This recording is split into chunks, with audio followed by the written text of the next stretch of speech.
Pakistani media मंचों पर हाल ही में यह दावा किया जा रहा है कि भारतीय वायुसेना के राफेल लड़ाकू विमान अलग थलग हैं और उनके पास पारस्परिक क्रियाशीलता की कमी है। हालांकि ये दावे पूरी तरह से स्थापित तथ्यों के विपरीत हैं। इसके विपरीत, भारतीय वायुसेना के राफेल विमान न केवल वायुसेना की व्यापक संचालन प्रणाली में पूरी तरह से एकीकृत हैं, बल्कि भारत की नेटवर्क केंद्रित युद्ध क्षमताओं में एक महत्वपूर्ण भूमिका निभा रहे हैं। 2010 से भारतीय वायुसेना एक सुरक्षित और एन्क्रिप्टेड फाइबर ऑप्टिक आधारित डिजिटल सूचना नेटवर्क, जिसे एएफनेट कहा जाता है, का संचालन कर रही है। यह नेटवर्क वायुसैनिक अड्डों, कमान केंद्रों, हवाई प्लेटफार्मों और भूमि इकाइयों को जोड़ता है। 2020 में शामिल किए गए राफेल विमान इस नेटवर्क से जुड़े हुए हैं, जिससे उन्हें सुखोई 30 MKI, मिराज 2000 और स्वदेशी तेजस जैसे पुराने विमानों के साथ वास्तविक समय में स्थिति की जानकारी साझा करने और समन्वित संचालन करने की क्षमता प्राप्त होती है।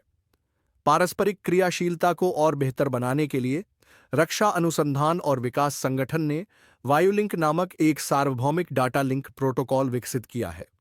यह प्रणाली राफेल जैसे पश्चिमी मूल के विमानों और रूसी मूल के विमानों के बीच जटिल अभियानों और संयुक्त सैन्य अभ्यासों जैसे तरंग शक्ति 2024 के दौरान निर्बाध संचार सुनिश्चित करती है।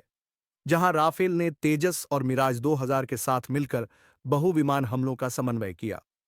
2019 के बालाकोट हवाई हमलों से प्राप्त परिचालन अनुभवों के आधार पर भारतीय वायुसेना ने अपने बेड़े, जिनमें राफेल विमान भी शामिल हैं, को सॉफ्टवेयर परिभाषित रेडियो से सुसज्जित किया, जो नाटो मानक लिंक 16 तथा स्वदेशी प्रोटोकॉल का समर्थन करते हैं। यह उन्नयन सुरक्षित और जैम प्रतिरोधी संचार, वास्तविक समय में डाटा साझा करने और मध्य मार्ग लक्ष्य अद्यतन की सुविधा प्रदान करता है। इससे यह दावा पूरी तरह खारिज होता है कि राफेल विमानों को अकेले तैनात किया गया है। भारतीय वायुसेना के नेत्र पूर्व चेतावनी और नियंत्रण विमान और डीआरडीओ द्वारा विकसित AWACS प्लेटफॉर्म 2017 से सक्रिय हैं और राफेल अभियानों को सी बैंड और KU बैंड सुरक्षित उपग्रह संचार डाटा लिंक के माध्यम से समर्थन प्रदान करते हैं। ये प्रणालियां प्रारंभिक चेतावनी, लक्ष्य ट्रैकिंग और युद्ध प्रबंधन सहायता प्रदान करती हैं, जिससे यह सुनिश्चित होता है कि राफेल विमान एक समग्र हवाई निगरानी और कमान संरचना के अंतर्गत कार्य कर रहे हैं। आलोचक अक्सर भारतीय वायुसेना की एकीकृत वायु कमान और नियंत्रण प्रणाली, जो 2015 से पूरी तरह से कार्यरत है, की अनदेखी करते हैं।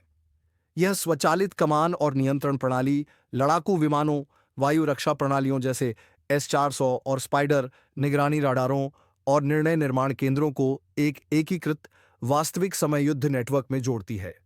राफेल इस नेटवर्क का एक प्रमुख घटक है, जो समन्वित युद्ध संचालन सुनिश्चित करता है। 2023 में पूर्वी लद्दाख में हुए गतिरोध के दौरान राफेल विमानों को सुखोई 30 MKI के साथ निवारक गश्त हेतु तैनात किया गया था, जिन्हें AWACS और भूमि आधारित रडारों से समर्थन प्राप्त था। इससे यह प्रदर्शित हुआ कि राफेल विमान अत्यधिक एकीकृत और उत्तरदायी कमांड वातावरण में प्रभावी ढंग से कार्य कर सकते हैं और इस प्रकार सीमित संचालन क्षमता के दावों को खारिज किया जा सकता है। तकनीकी टकराव के आरोप विशेषकर रूसी S-400 प्रणालियों और फ्रांसीसी राफेल विमानों के बीच यह नजरअंदाज करते हैं कि भारत ने स्वदेशी सेतु समाधान विकसित किए हैं। भारत इलेक्ट्रॉनिक्स लिमिटेड के BNITAR एन्क्रिप्टेड रेडियो और DRDO के सॉफ्टवेयर परिभाषित रेडियो विभिन्न प्रणालियों के बीच सुरक्षित डाटा आदान प्रदान को संभव बनाते हैं, वह भी बिना किसी विदेशी तकनीक को खतरे में डाले।